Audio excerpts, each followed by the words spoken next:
वंदे मातरम। लोकशाही का गला घोट रहे हैं बार बार। अभी हम यहाँ पे अनशन के लिए बैठे हैं, तो ये स्कूल कॉलेज की तरह होता है।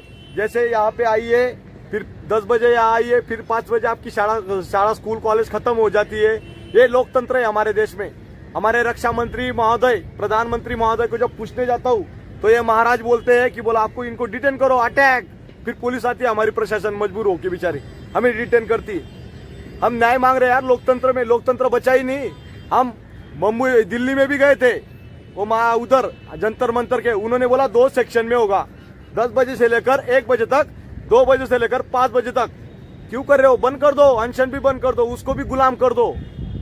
अगर आपको न्याय नहीं दे सकता, आप कानून चलाते हो ना प्रधानमंत्री जी, वो पद छोड़ दीजिए। लोकतंत्र का गला घोटने से अच्छा पूरा कब्जा कर लीजिए भारत में, हिंदुस्तान में। पाकिस्तान के ऊपर राजनीति करते हो। नवाज शरीफ के साथ आप चाय पीने गए था, मैं चाय पीने नहीं गया था, मेरे देश के लिए गया था मैं।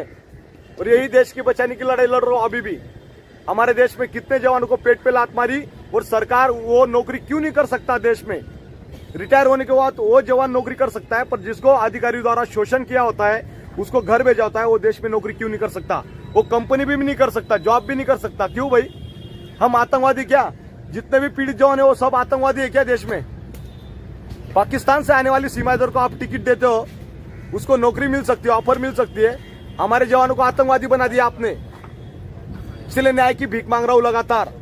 प्रशासन को भी आपने अपने कब्जे में लेके रखा है।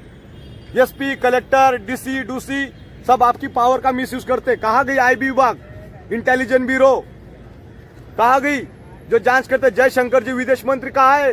उनकी भी तलाश में निकल पड़ा हूं मैं। न्याय चाहता हूं, न्याय। पाकिस्तान के ऊपर आप जाए थे, चाय पीने गए थे, वहां पे तमाम न्यूज चल रही थी आपकी। हमारी जिंदा मीडिया नहीं है इस देश में, इसीलिए इन भाई लोगों की तलाश कर रहा हूं। मिलते तो कांटेक्ट नंबर लीजिए 88 88 360 382। मेरा बच्चा भी पूछ रहा है 2 साल का, मेरा बाप आतंकवादी है क्या? अभी उसको लेके पुलिस थाना में जमा करूंगा मैं। संभाल लेना मोदी जी, आपने तो शादी की नहीं, पर बार बार चिल्ला चिल्ला के गला ठूस गया मेरा। जनरल साहब बोलेगा नहीं, क्योंकि जनरल को अपनी चेयर की पड़ी है, उसको गवर्नर बनना है रिटायर होने के बाद। इसलिए न्याय की भीख मांग रहा हूं लगातार। रक्षा मंत्री, प्रधानमंत्री, अगर आप न्याय नहीं दे सकते हो, पाकिस्तान गवर्नमेंट के पास न्याय मांगू क्या? क्यों राजनीति खेल कर रहे हो? मैं वही सैनिक हूं, हिंदू, छत्रपति शिवाजी महाराज का मावड़ा हूं। जय श्री राम बोल के राजनीति नहीं होती है। अगर आप राजनीति करते हो ना, ये चीज ये बंद कर दीजिए ड्रामा और छोड़ दीजिए। अगर देश को संभालना नहीं आता है तो ये सैनिक संभालेंगे आज के बाद देश। पीड़ित जवान, इनकी शक्ल देखिए, चेंज हो गए। सीआरपीएफ में कार्यरत थे, अमित शाह पूरी सीआरपीएफ को, पैरामिलिट्री को संभाल के बैठे। शोषण का शिकार 17 साल से। कौन देगा इनको न्याय? घूम रहे इधर इधर कसौड़ा डाल के, और तमाशा बना के रखा है आपने। जो भी जवान बोलेगा सच्चाई, उसको सीधा ही अरेस्ट करो और जेल में डालो, ठोको। यही प्रशासन का पावर का दुरुपयोग कर रहे हैं आप। लगातार न्याय चाहते, आपसे न्याय चाहते। आजाद भारत में गुलाम कर दिया आपने, बेबस, लाचार।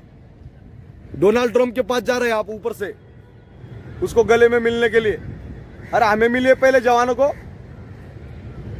न्याय नहीं दे सकते, 3 महीने से भीख मांग रहे हैं हम आप न्याय, और अभी भीख मांगना टाइम गया अभी हो।